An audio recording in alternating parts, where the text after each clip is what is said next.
Hello बच्चों, class 9th science subject में chapter 1 के कुछ नोट्स मैंने आपको पहले बताए थे। आज उससे आगे का भाग है मैटर इन आवर सराउंडिंग्स, हमारे आसपास के पदार्थ। ये चैप्टर का नाम है स्टेट्स ऑफ मैटर, पदार्थ की अवस्थाएं। There are 3 states of matter, solid, liquid and gas. यहाँ 3 अवस्थाएं हैं पदार्थ की। कौन कौन सी? सॉलिड, लिक्विड एंड गैस, ठोस, द्रव और गैस।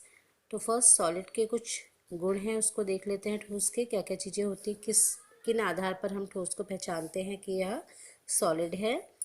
डेफिनेट शेप्स, इनकी निश्चित आकृति होती है। डिस्टिंक्ट बाउंड्रीज, इनकी जो सीमा होती है वह निश्चित होती है, ये अपनी सीमा से इधर उधर नहीं जा सकते।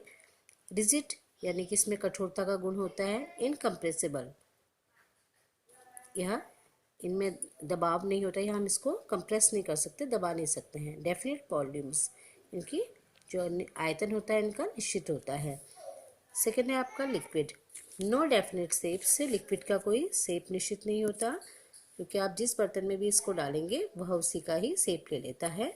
नो डेफिनेट बाउंड्रीज, इनकी सीमा भी निश्चित नहीं होती है। फ्लूइडिटी, यानी कि इसमें फ्लूइडिटी यानी बहाव का गुण होता है। लो कंप्रेसिबल, यह इनमें कम कंप्रेसिबिलिटी होती है।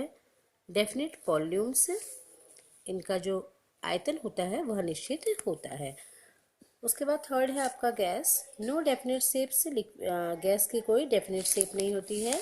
नो डेफिनेट बाउंड्रीज, इनकी बाउंड्रीज भी निश्चित नहीं होती हैं। फ्लूइडिटी, गैसों में भी बहावता का गुण होता है। हाई कंप्रेसिबल, इनमें इनको कंप्रेसिबल किया जा सकता है, इनमें हाई कंप्रेसिबल का गुण होता है। नो डेफिनेट वॉल्यूम्स, इनका वॉल्यूम भी निश्चित नहीं होता है। अब सेकेंड है आपका change of state of matter, पदार्थ की अवस्थाओं का परिवर्तन। तो इसमें 2 प्रकार से हम स्टेट ऑफ मैटर में चेंज होता है, by changing temperature and by changing pressure. तो फर्स्ट है by changing temperature, solid, liquid and gas. Temperature के थ्रू हम सॉलिड को लिक्विड में, लिक्विड को गैस में चेंज कर सकते हैं, और गैस लिक्विड, लिक्विड और सॉलिड में चेंज हो जाती है। तो इसको हम एक एग्जांपल से देखते हैं। सॉलिड यानी कि आइस जो है वो सॉलिड फॉर्म में होती है, तो इसको हम बर्नर की सहायता से अगर हम गर्म करते हैं तो यह क्या होती है, पहले लिक्विड फॉर्म में चेंज होती है, वाटर बन जाती है, और अगर वाटर को हम थोड़ी देर तक और टेम्परेचर देकर गर्म करेंगे तो ये वेपर फॉर्म में चेंज हो जाती है। और बाय चेंजिंग प्रेशर, प्रेशर के द्वारा हम गैस को लिक्विड में, लिक्विड को सॉलिड में चेंज कर सकते हैं। उसके बाद है आपका मेल्टिंग पॉइंट। मेल्टिंग पॉइंट यानी कि हिंदी में इसको बोलते हैं हम गलनांक। The temperature, melting point, the temperature at which a solid melts to form liquid at atmospheric pressure is called its melting point. गलनांक, the temperature, वह तापमान, at which, जिस पर a solid melts, एक ठोस मेल्ट होता है, to form liquid, liquid form में, at atmospheric pressure, वायुमंडलीय दाब पर, is called its melting point, यह इसका melting point यानी कि गलनांक कहलाता है। उसके बाद है आपका बॉइलिंग पॉइंट, इसको हिंदी में बोलते हैं क्वथनांक।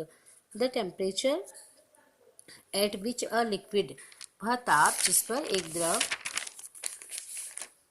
बॉयल टू फॉर्म वेपर्स, उबलकर कौन सा फॉर्म ले लेता है, वेपर का फॉर्म ले लेता है, एट एटमॉस्फेरिक प्रेशर, वायुमंडलीय प्रेशर पर, कॉल्ड इट्स बॉइलिंग पॉइंट, इसका बॉइलिंग पॉइंट यानी क्वथनांक कहलाता है। Boiling point of water equal to 100 degree Celsius, तो वाटर का जो बॉइलिंग पॉइंट है वो है आपका 100 डिग्री सेल्सियस। सब्लिमेशन, इसको हिंदी में बोलते हैं ऊर्ध्वपातन। The change of solid directly to vapour on heating and vapour into solid on cooling without passing through the liquid state called desublimation. तो सब्लिमेशन, कोई आपके जो मैटर है वह सॉलिड से सीधे गैसीय उसमें स्टेट में चेंज हो जाते हैं, वह क्या कहलाते हैं, आपके सब्लिमेशन कहलाते हैं। इस प्रकार की जो आपकी प्रोसेस होती है वह सब्लिमेशन कहलाती है।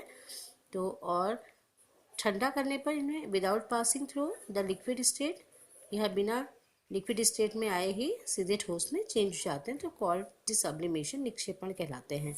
जिससे आपके एग्जाम्पल हैं आपके कैम्फर, अमोनियम क्लोराइड और नेप्थलीन बॉल्स। एवोपरेशन, वाष्पन है हिंदी मीनिंग इसका।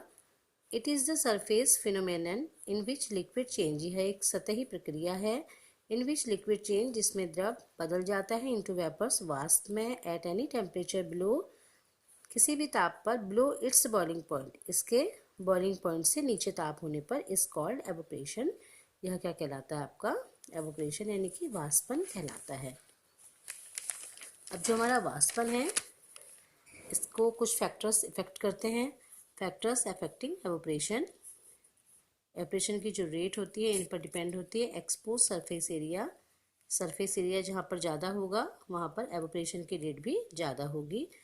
एग्जाम्पल, सपोज आप कपड़ों को फैलाएंगे, गीले कपड़ों को अगर खुले तार पे फैलाएंगे खुली जगह पर तो कपड़े जल्दी सूख जाते हैं, ना कि एक बंद कमरे पर।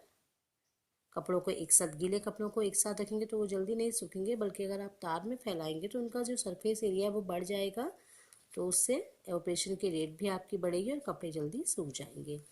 सेकेंड है टेम्परेचर यानी कि ताप, इस पर भी एवोपरेशन की रेट इफेक्ट करती है। अगर सूरज की रोशनी बहुत ज़्यादा हो, आपका अच्छा ताप मिले, तब भी आपके कपड़े जल्दी सूख जाएंगे। ह्यूमिडिटी, आर्द्रता, एंड सबसे लास्ट है आपका विंड, तो विंड भी इफेक्ट करता है आपके एवोपरेशन की रेट पर।